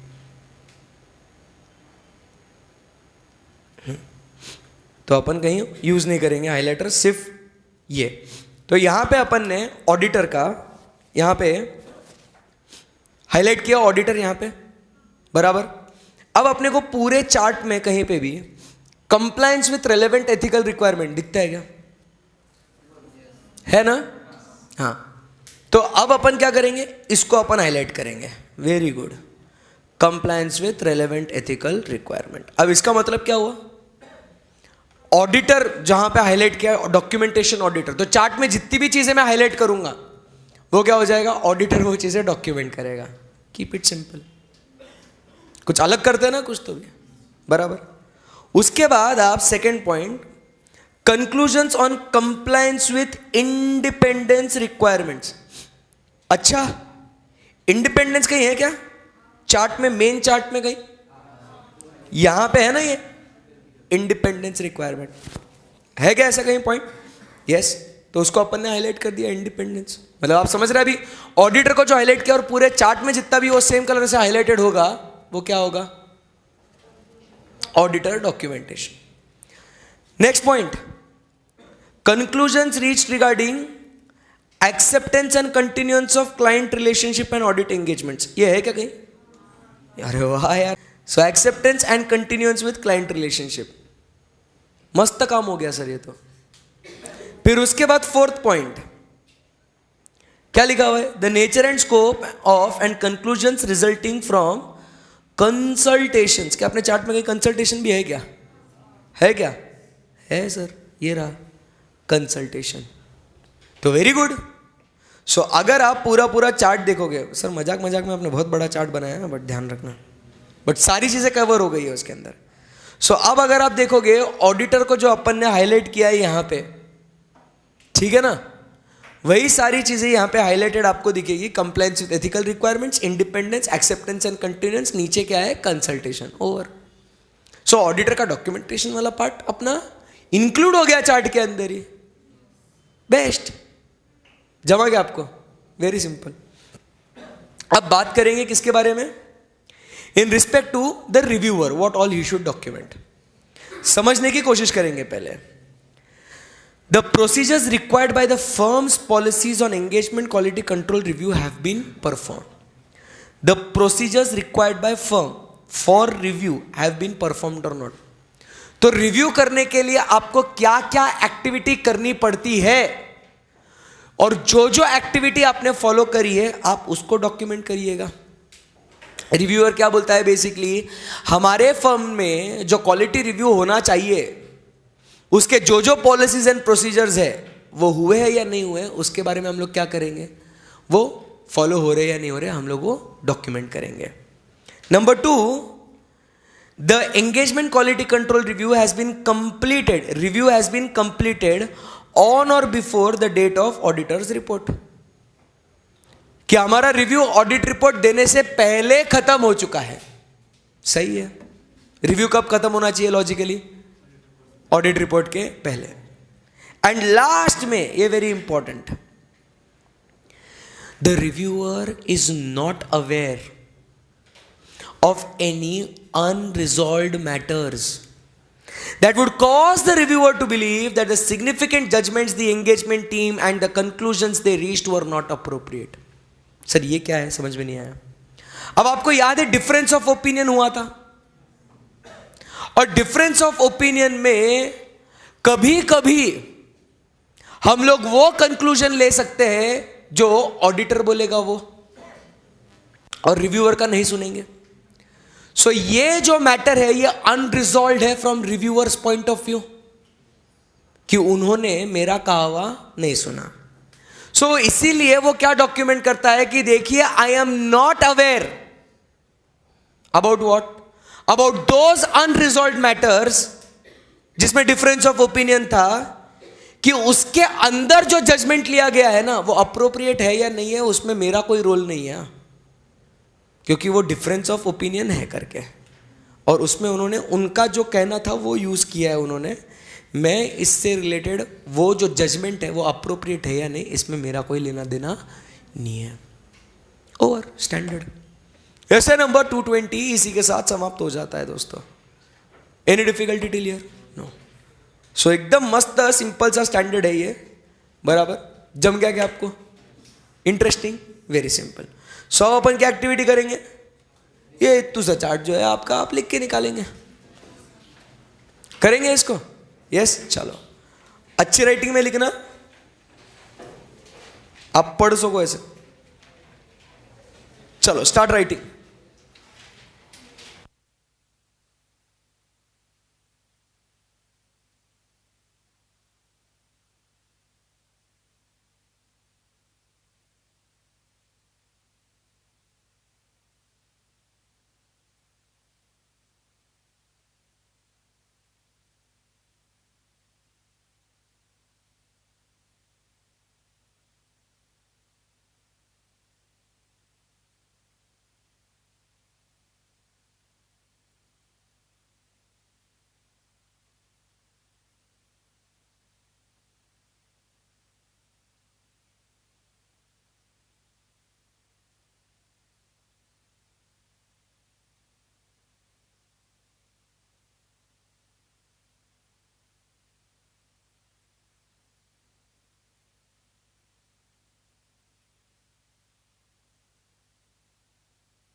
Yes guys over. Yes, एक बार आप कहाँ कहाँ क्या क्या हाईलाइट करना है वो एक बार देख लीजिए आप। Complies with ethical requirement, independence, acceptance and continuance of client relationship, और एंड में जो है वो कंसल्टेशन, राइट। सो बहुत इजी था ये स्टैंडर्ड, है ना? यस। सो एक बार आप देख लीजिए ऊपर क्या था, compliance with ethical requirements, independence, acceptance and continuance of client relationship, उसके नीचे जो है वो कंसल्टेशन। क्या करूं बेटा, जूम आउट करूं, बस सर ऐसे रहने दूं, तेरा बस चले तो तू दिन भर ऐसे ही इसको निहारता बैठेगा।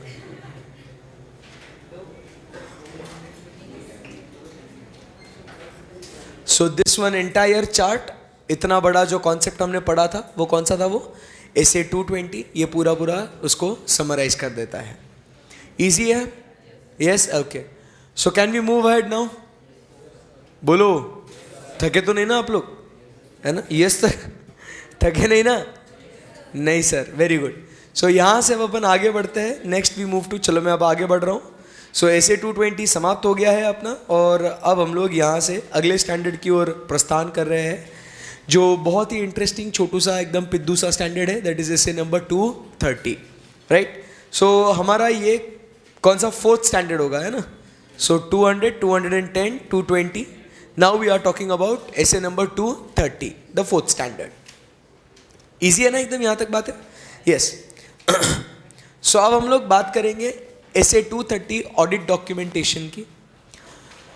पहले समझना बहुत जरूरी है, याद हो जाएगा आराम से अगर समझोगे तो, बराबर। बहुत इजी है एकदम, फालतू सा स्टैंडर्ड है, एकदम अच्छे से ध्यान से सुनिएगा। बात हो रही है यहाँ पे अभी एसे नंबर 230 ऑडिट डॉक्यूमेंटेशन की। ऑडिट करते समय अपने को डॉक्यूमेंटेशन मेंटेन करना है। क्यों मेंटेन करना है, किस तरीके से मेंटेन करना है, कितने समय के लिए मेंटेन करना है, ये किसकी प्रॉपर्टी है, क्या करेगा ये सब बातचीत यहाँ पे एसे नंबर 230 में होती है, ठीक है। सो पहले हम लोग को यहाँ पे टारगेट जो रखना है कि पहले इसके अंदर क्या है वो चीज़ें समझनी है, बिकॉज बेसिकली ये एक प्रोसीजरल पार्ट है एसे 230, कोई कॉन्सेप्ट नहीं है इसके अंदर, ये ऐसा ऐसा करना है, ऐसा ऐसा होता है, इसके लिए करते हैं, this is what is the SA 230, ठीक है। सो एकदम आराम से इसको पढ़ते हैं। Scope of this SA, what is the scope of this SA? तो सबसे पहले the responsibility is to prepare the audit documentation for an audit of financial statements, ठीक है भाई, कर लेंगे। Number 2, the nature, objectives and purpose of audit documentation. ध्यान से सुनिएगा।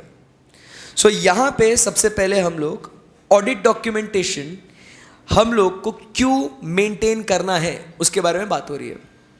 So what does audit documentation provides us with? ये सारे पॉइंट्स आपको एमसीक्यू के लिए बहुत इंपॉर्टेंट हो सकते हैं। ऑडिट डॉक्यूमेंटेशन का यहां पे इंपॉर्टेंस क्या है, what does it provide us? ध्यान से देखना, यहां पे it provides with what? Point number 1 evidence, point number 2 evidence. तो यहां पे आप जब ऑडिट डॉक्यूमेंटेशन मेंटेन करोगे, so it provides you with what? The evidence, a proof about what? Try to understand. अब जैसे हम लोग पढ़ रहे हैं ना ए और बी, तो आपको पहले बी वाला पॉइंट पढ़ना है और फिर आपको ए वाला पॉइंट पढ़ना है, ध्यान में रखना। सो क्या लिखा हुआ है?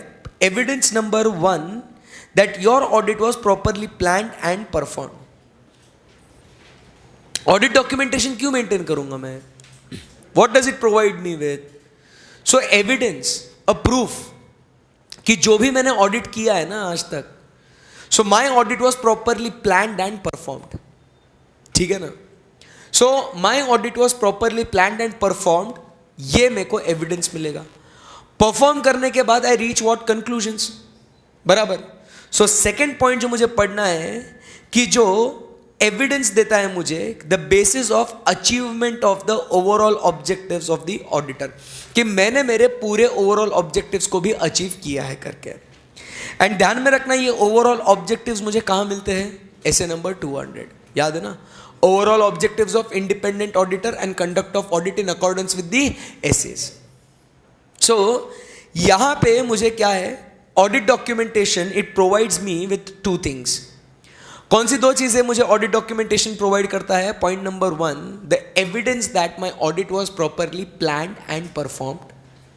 Number 2, it provides evidence in respect to achievement of the overall objectives of audit of financial statements.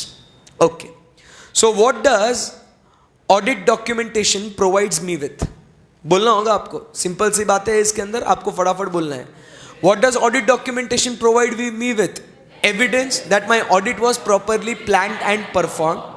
And number 2, the evidence that the overall in respect to achievement of overall objectives of independent audit. बराबर? Okay. उसके बाद इसके purposes और क्या क्या है? What extra purpose does the audit documentation serves? Points एकदम simple है. सबसे पहले पॉइंट हम लोग देखेंगे, अब यहां पे बात करें तो यहां पे हम लोग चर्चा कर रहे हैं, ऐसे नंबर कौन सा है दोस्तों? 230. यहां पे अभी हम लोग देख रहे हैं, सिंपल बातें हम लोग लिख के रखेंगे. यहां पे हम लोग बात कर रहे हैं ऐसे नंबर 230, जो बात करता है about audit documentation. Audit documentation का पहला पार्ट जो हम लोग देख रहे हैं, ये यहां पे it provides me with what? It provides what? Evidence. किसके बारे में एविडेंस प्रोवाइड करता है ये? दो बातें. एक तो audit was properly planned and performed, ठीक है. एंड सेकेंड पॉइंट क्या कहता है? About achievement of overall objectives of audit. एकदम आसान है. This is point number 1. साथ ही साथ हम लोग यहां पे सेकेंड पॉइंट की बात करेंगे अबाउट दी पर्पस. पर्पस में बहुत सिंपल पॉइंट्स है. क्या पर्पस है यहां पे ऑडिट डॉक्यूमेंटेशन के? आओ समझते हैं. सबसे पहले जो पर्पस है इसका, it will help the auditor in plan and perform the audit engagement.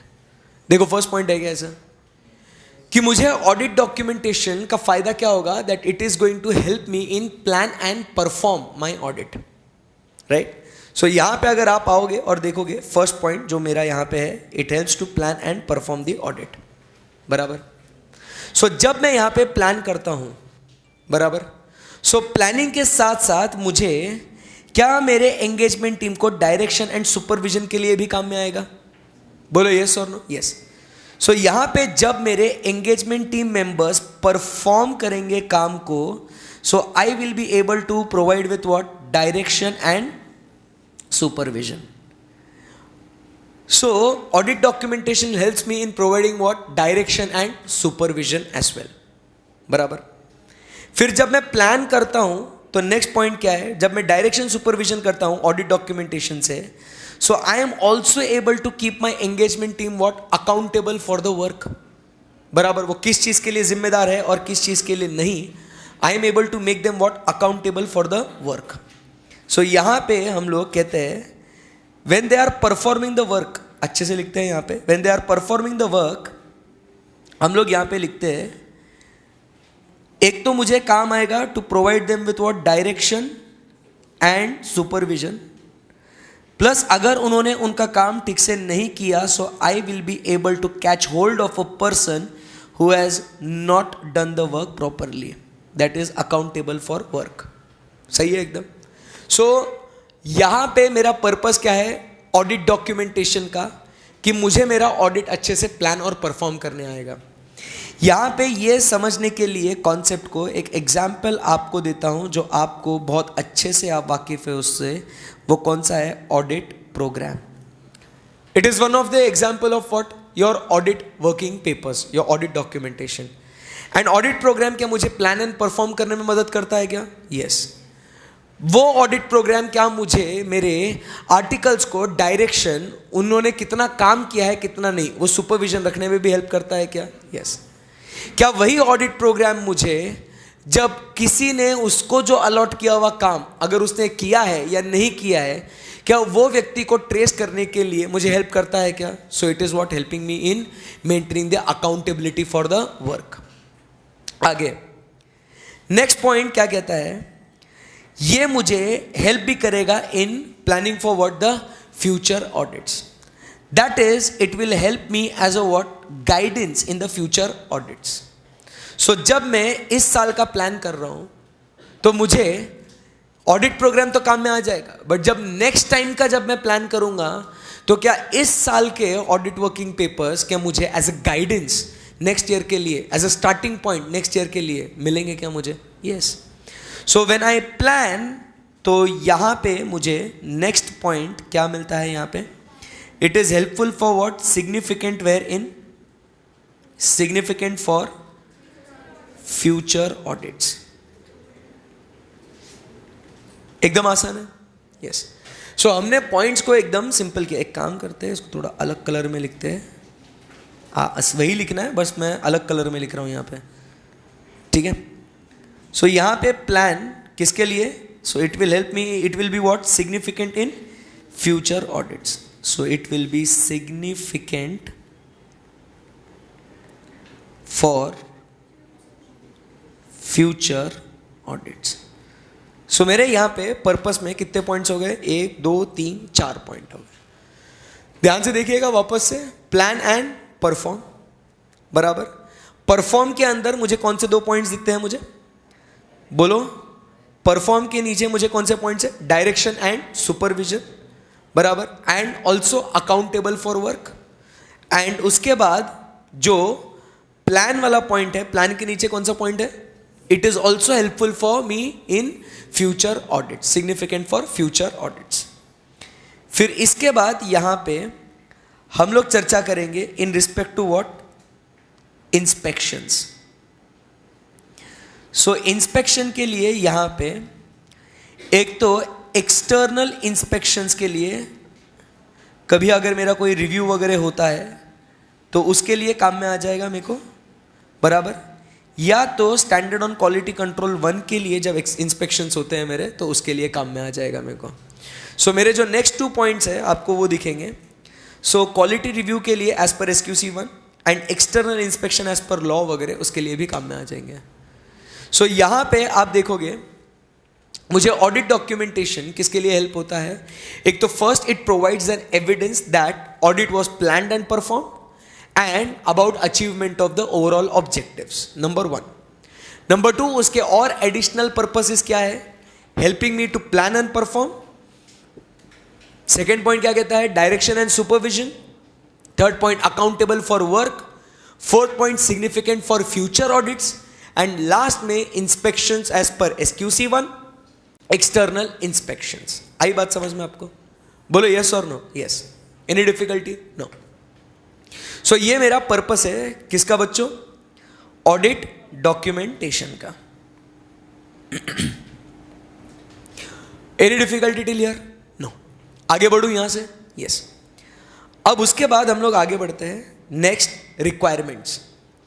Requirement क्या है कि आपने जो ऑडिट डॉक्यूमेंटेशन है ये टाइमली प्रिपेयर करना चाहिए. सो टेक्निकली आपका ऑडिट डॉक्यूमेंटेशन जो है ना, ये विद इन 60 डेज, ध्यान में रखना, 60 days from completion of audit. जब आपका ऑडिट कंप्लीट हो जाएगा विद इन 60 days आपने ये फाइनल फाइल का असेंबली आपने कंप्लीट कर लेना चाहिए, राइट? नंबर 1. नंबर 2 क्या कहता है ये? Documentation of the audit procedures performed and audit evidence obtained. तो आपने अब बात कर रहे हैं कि form, content and extent of audit documentation. किस फॉर्मेट में आपने ऑडिट डॉक्यूमेंटेशन मेंटेन करना है, उस फॉर्मेट के अंदर क्या कंटेंट आना चाहिए और उसके अंदर कितने हद तक वो कंटेंट आना चाहिए, उसके बारे में बात हो रही है यहाँ पे. ठीक है. सिंपल सिंपल पॉइंट्स है, एकदम आराम से उसको देखते जाए. फर्स्ट क्या कहता है? It should be sufficient to enable the experienced auditor having no previous connection with the audit to understand. ये C वाला पॉइंट यहां पे गलती से आ चुका है ये. तो क्या कहता है ये? First point, step by step the audit procedures performed बराबर, the results of the audit procedures perform, उसके बेसिस पे the audit evidence what you obtain. देखना फ्लो में जाएंगे अपन एकदम। Third point, the significant matters that came into picture during the audit, based on that the conclusions you reached, बराबर, and the significant judgements made.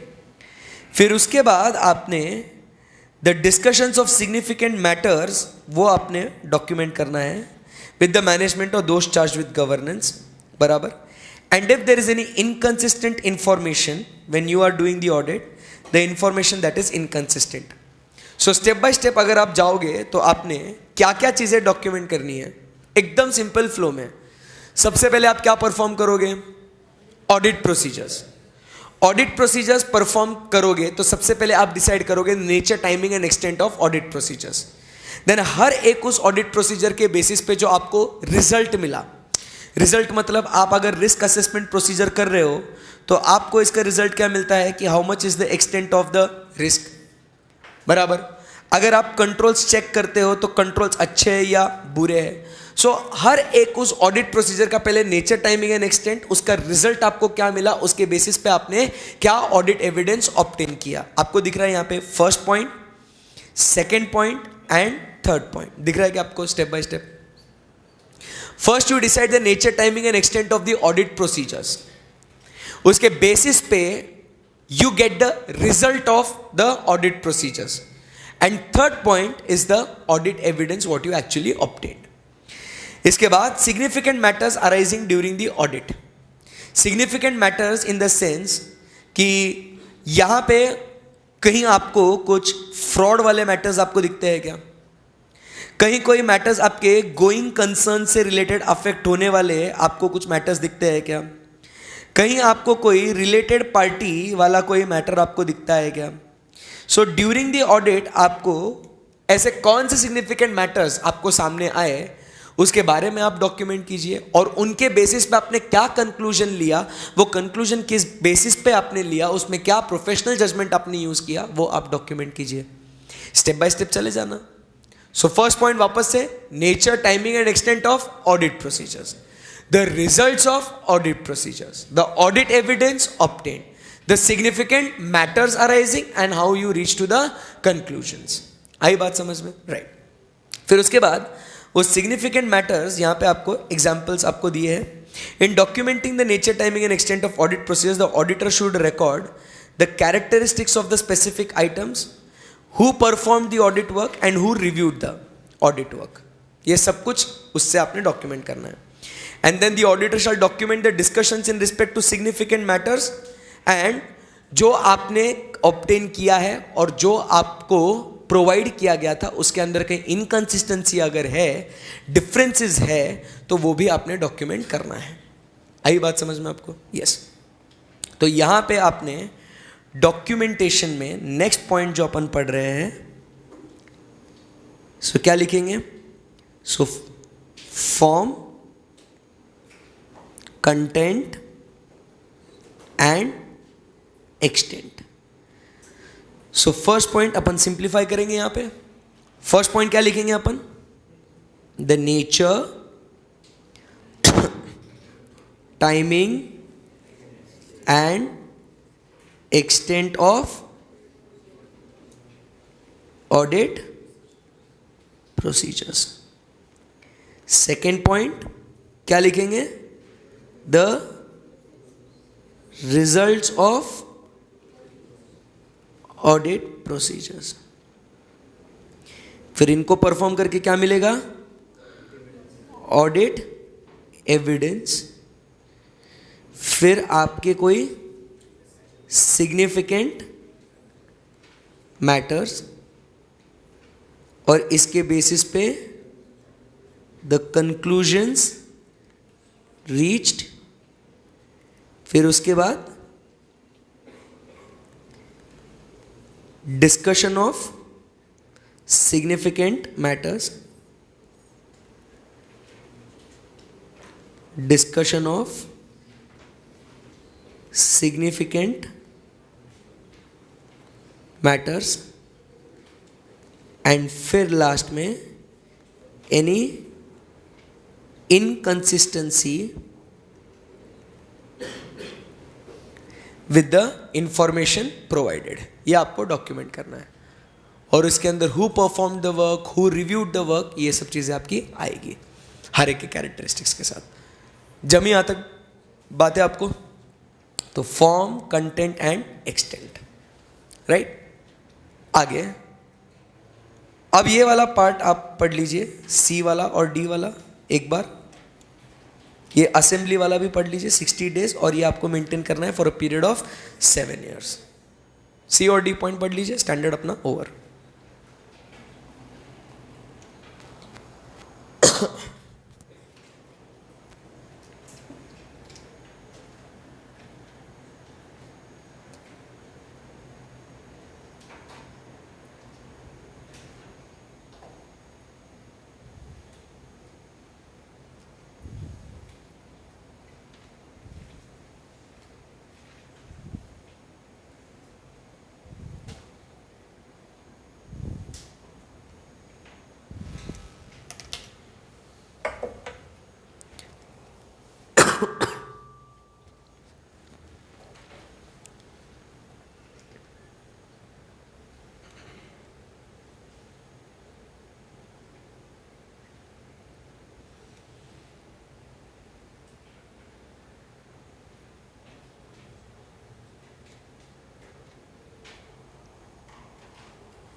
पढ़ लिया?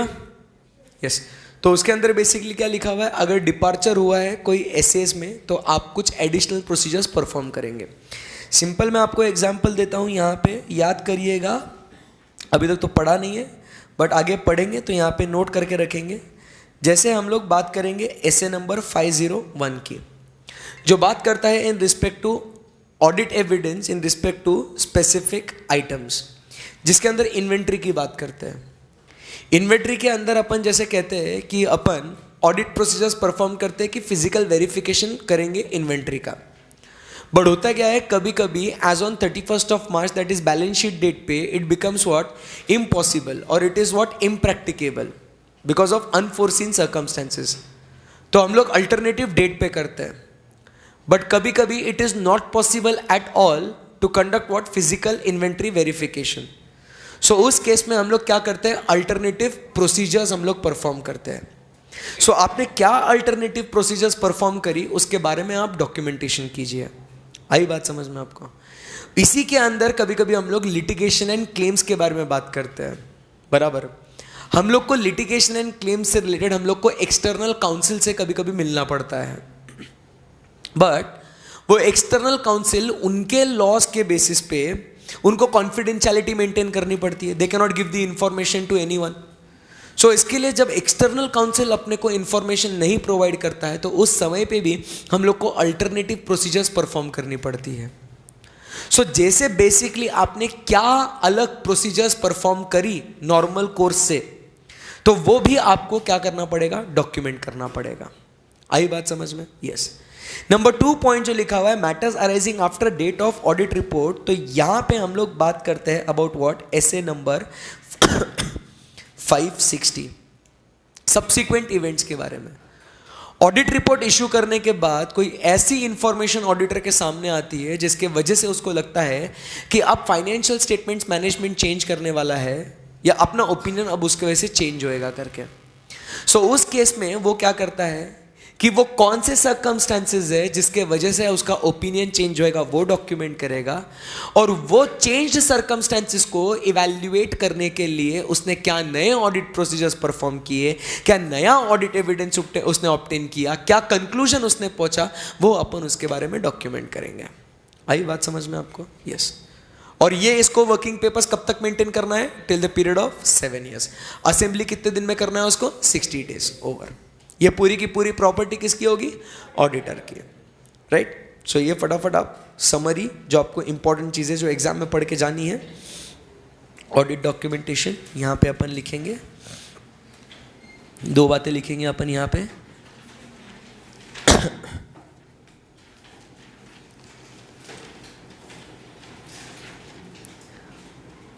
Property of auditor retained for 7 years, assembly within 60 days from completion of audit.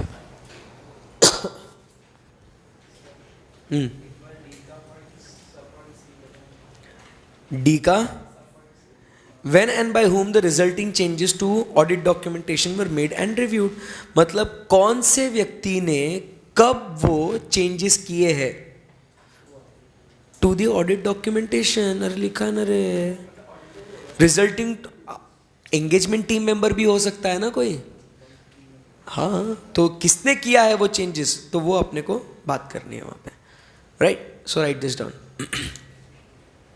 Summary of SA 230।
ऊपर का हो गया ना बच्चों, नहीं हुआ, एक ही बार लिखना है।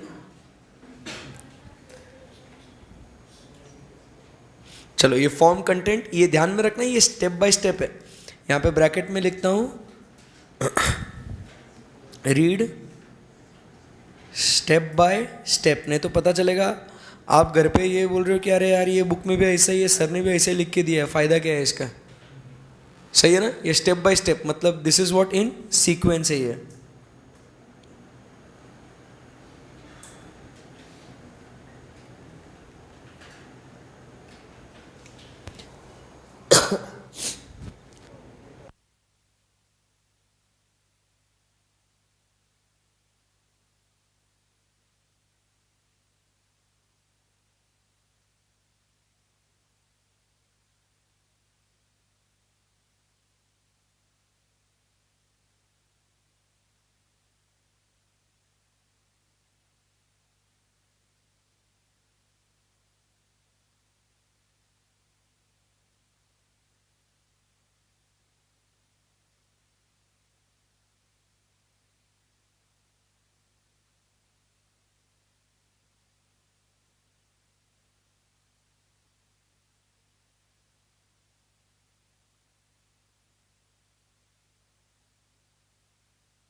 Yes guys, done?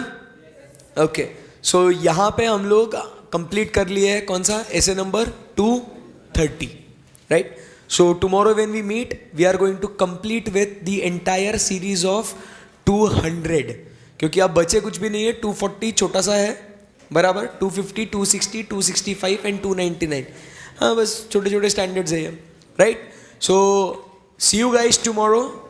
हो गया ना आज का समय? हाँ जी, so see you guys tomorrow, bye bye, take care, bye.